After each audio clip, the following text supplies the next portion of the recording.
Olá. Bem, hoje a gente inicia uma análise um pouco mais profunda, sabe?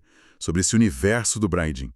E a ideia é ir bem além do óbvio, do logo, da identidade visual. Uhum. Temos aqui uma conversa bem rica com a Ana Couto, que é, poxa, uma referência na área no Brasil. Isso veio de uma entrevista dela. E a nossa missão aqui, eu diria, é entender como o branding, como ele saiu de ser só um detalhe para virar uma ferramenta estratégica mesmo, né? Para construir valor, relevância, para negócios de todo tipo. Vamos nessa? Vamos lá, com certeza. E o ponto central dessa discussão, que a entrevista explora bem, é justamente ver o branding como gestão de valor. Não é só a carinha bonita, né? É alinhar o que a marca representa, a estratégia do negócio e a comunicação, tudo junto. E essa visão, segundo a fonte, nasceu até de uma certa frustração, uma inquietação, porque o Brasil, sabe, tão criativo, mas ainda tem dificuldade para emplacar marcas globais fortes. É verdade. Ainda hoje, a gente tem só 3 bancos entre as 500 maiores do mundo e, olha, nenhuma entre as 100 primeiras. Tem um espaço aí, né? Um potencial enorme. É um ponto interessante para começar. E sabe, um dos primeiros insights que pulam dessa conversa é sobre um erro comum no mercado. Muita gente foca demais na performance, no resultado rápido para ontem. Mas a especialista defende começar por outro lugar. Sim. Pelo conceito. Pela intenção por trás da marca. O exemplo clássico que ela cita é a Apple, claro. A maçã mordida não veio do computador, né? Exato. E esse ponto, olha, é crucial. A fonte reforça muito isso. Começar pela intenção, pelo conceito e não pelo produto em si. É isso que dá sustentação, coerência. A Apple, como você disse, não começou pensando no hardware. A ideia era pensar diferente. E aí veio a maçã, que tem essa ligação com sabedoria, como a entrevista detalha. Essa intenção original bem definida permitiu que a marca fosse para relógios, telefones, até lojas físicas, mas sempre mantendo aquela espinha dorsal de valor, simplicidade, design, interação. Entendi. O produto, bem, ele muda. A tecnologia evolui. Se você foca só nisso, é como construir na areia, sabe? A intenção clara lá no começo é que planta significado na cabeça das pessoas. É o que fica. Isso leva a gente direto para um debate bem quente, eu diria. Essa tensão aparente entre investir em branding, que muitos veem como longo prazo, e a pressão por performance, por vender hoje, agora. Assim, o famoso dilema. A fonte até usa uma analogia forte, né? Compara estratégia só de performance a um anabolizante. Cita o caso histórico das Casas Bahia, com aquela publicidade massiva. Mas aí, quando o investimento pesado parou, o que ficou de valor da marca? Então, essa dicotomia, a própria Ana Couto, na entrevista, ela considera falsa. É um falso dilema. Brand não é o oposto de performance. Pelo contrário, é a base. É o que sustenta a performance no curto, médio e, olha, principalmente no longo prazo. Certo. Para fugir dessa armadilha do anabolizante, a fonte descreve o que chama de 3 ondas de valor. E o ponto-chave é: elas precisam ser trabalhadas juntas, de forma integrada, não uma depois da outra. Ondas de valor. Interessante. Quais seriam? A primeira onda é a do produto-valor. Oferecer algo bom, claro, com uma percepção de custo-benefício que seja justa. E atenção aqui. Sim. Justo não quer dizer barato, necessariamente. O iPhone está aí para provar isso, né? É caro, mas entrega um valor percebido que justifica para muita gente. Entendi. O valor não está só no preço, mas na percepção do que se recebe. Faz sentido. Exatamente. Aí vem a segunda onda, pessoas. Aqui a gente fala de construir identificação, lealdade, uma conexão emocional mesmo, que vai além da simples compra e venda. Criar uma comunidade em torno da marca, talvez. Isso, um sentimento de pertencimento. Algo que essa busca louca pela performance imediata, pelo clique, pela conversão rápida, ela dificilmente consegue construir de forma profunda, sabe? Duradoura. Tá claro. Temos o produto, a conexão humana. O que falta para fechar essa tríade? Falta a terceira onda, a do propósito. O que isso quer dizer? Que a marca precisa ter uma visão de mundo, um ponto de vista. e se posicionar sobre temas que são importantes para a sociedade. Coisas como diversidade, inclusão, sustentabilidade. E não é só falar, né? É agir de forma coerente. Uhum. O material até cita o caso do Starbucks, que tomou umas pancadas quando se posicionou em campanhas de diversidade, mas segurou a onda, manteve a posição e viu as ações valorizarem. Que interessante. A grande sacada aqui, que a fonte mostra bem, é que essas 3 ondas, produto, pessoas e propósito, não são etapas separadas. O branding de sucesso acontece quando elas trabalham juntas, sabe? Como um motor que se retroalimenta. Entendi. Uma coisa puxa a outra. Exato. Isolar a performance é como tentar correr uma maratona só dando sprint. Não se sustenta. Faz total sentido essa visão integrada. E essa ideia de propósito, ela parece se conectar bem com outra mudança importante que a fonte destaca. A passagem da era do consumidor para a era do ecossistema. Se antes era só vender para o cliente final. Sim, o foco, nossa, ele se ampliou demais. Hoje, a conversa é sobre o ecossistema inteiro da marca. Isso significa pensar no impacto e na relação com todos os stakeholders. Ou seja, todos os públicos que afetam ou são afetados pela marca, né? Colaboradores, investidores, a sociedade, fornecedores, a comunidade local. Então, a responsabilidade da marca vai muito além do produto na prateleira. Muito além, ela se estende por toda essa rede de valor. A fonte até traz um exemplo bem marcante disso, né? Acho que foi o caso da Nike nos anos 90. Esse caso foi um divisor de águas, realmente. Quando a Nike foi confrontada com as denúncias de trabalho infantil em fábricas terceirizadas lá na Ásia, a primeira resposta foi meio defensiva, tipo, olha, eu não sou dono das fábricas, só compro o produto. Uma resposta que não colou muito bem, imagino. Não colou nem um pouco. O público reagiu forte, mesmo antes dessa explosão de redes sociais.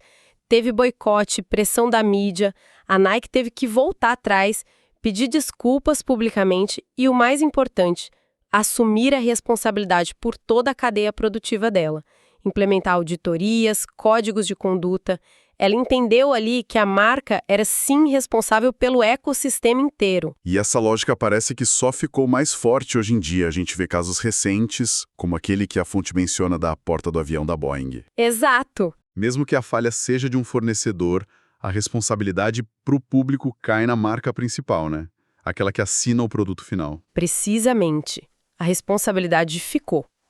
Ficou inescapável e muito mais ampla. E não foi só a responsabilidade que mudou, não. A própria concorrência é outra coisa hoje. Como assim? A análise aponta isso. As empresas não competem mais só com quem faz a mesma coisinha. O iFood, por exemplo, não briga só com outros apps de entrega.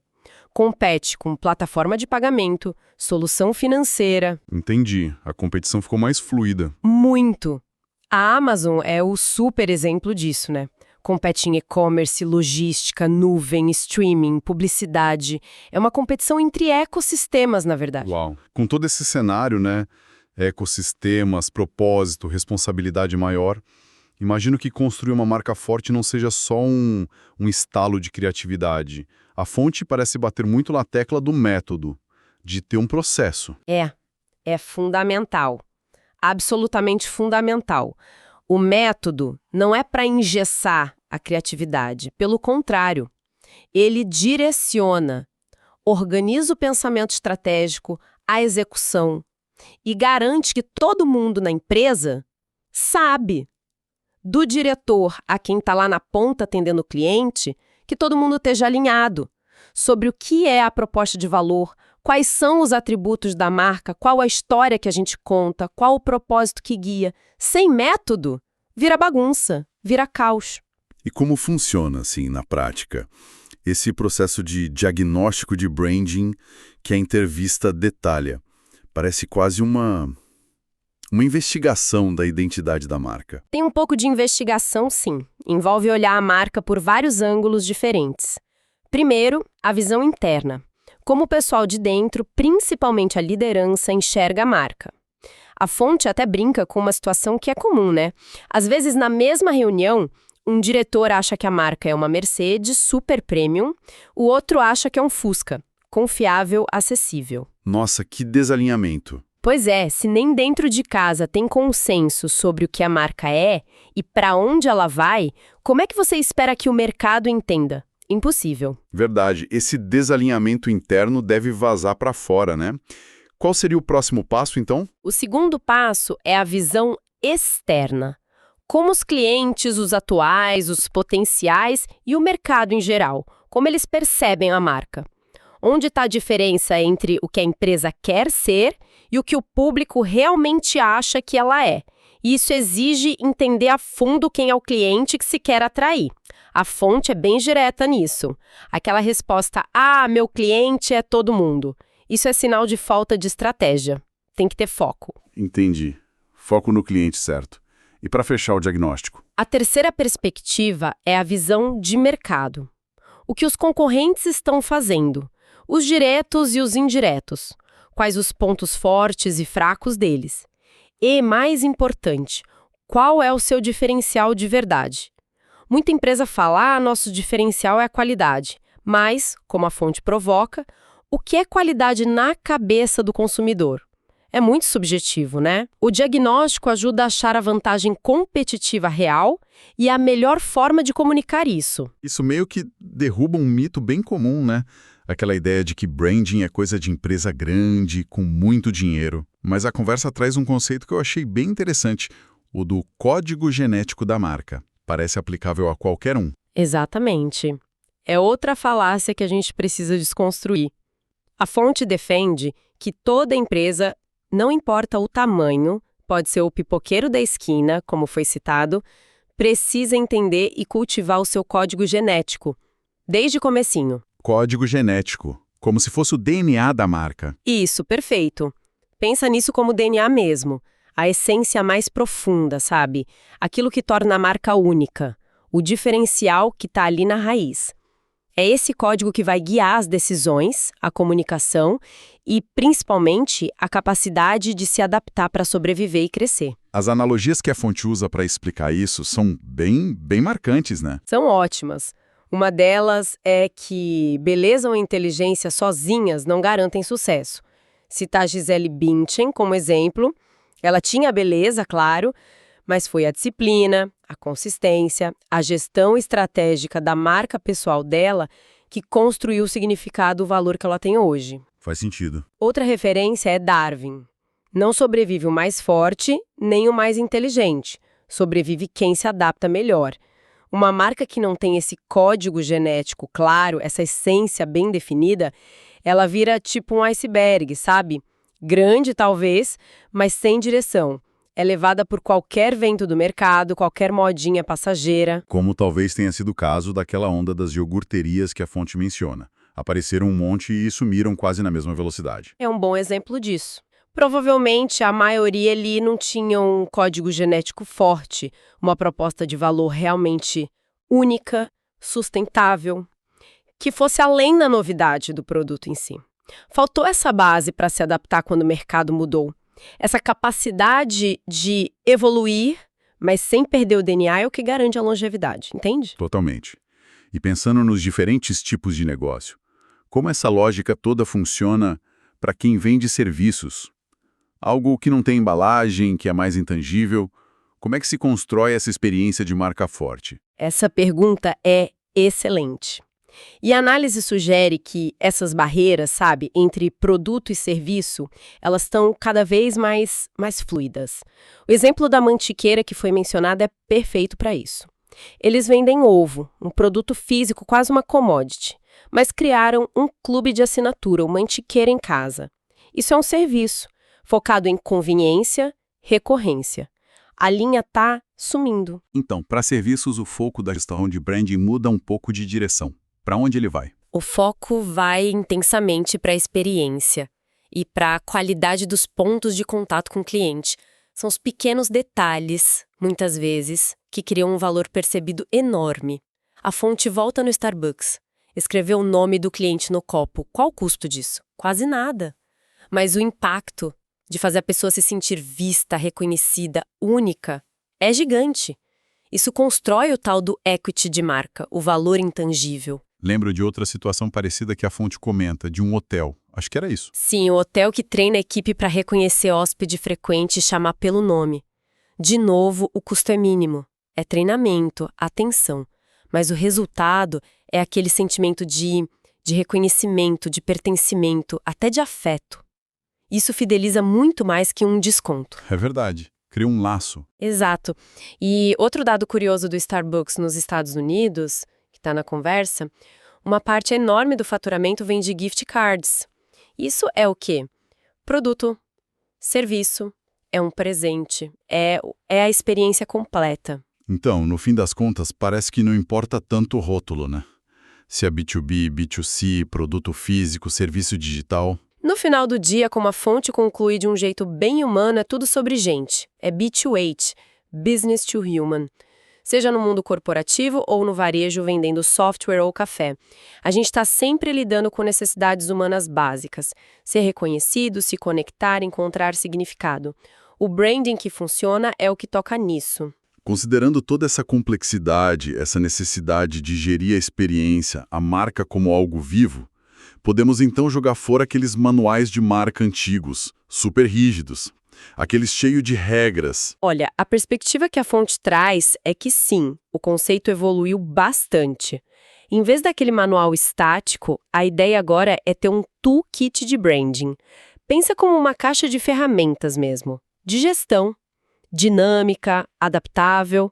A marca não é algo fixo, parado no tempo. Ela tem personalidade, ela evolui, reage ao que acontece. A analogia usada é ótima.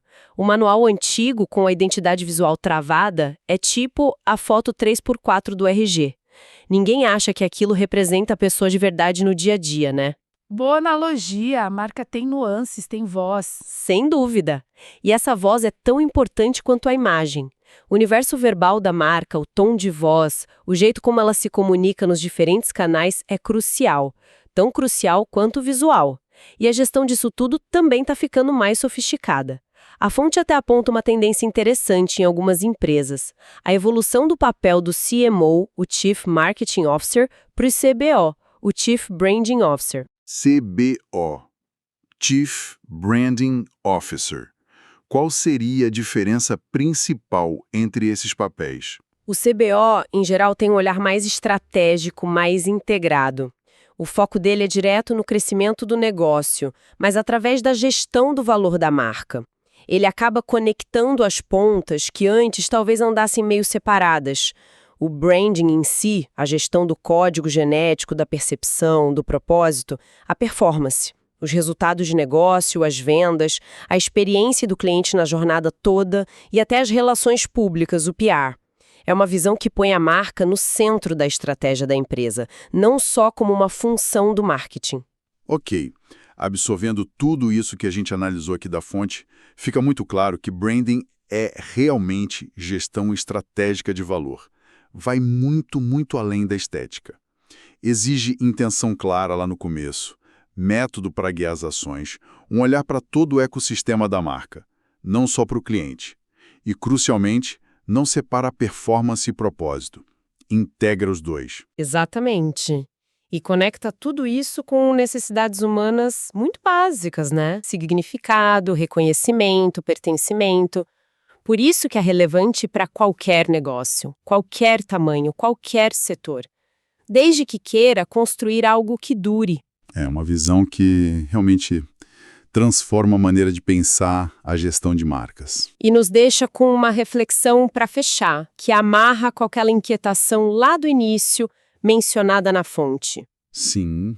Se o Brasil é tão rico em criatividade, por que essa dificuldade histórica em ter marcas globais fortes? Marcas que realmente apareçam entre as mais valiosas.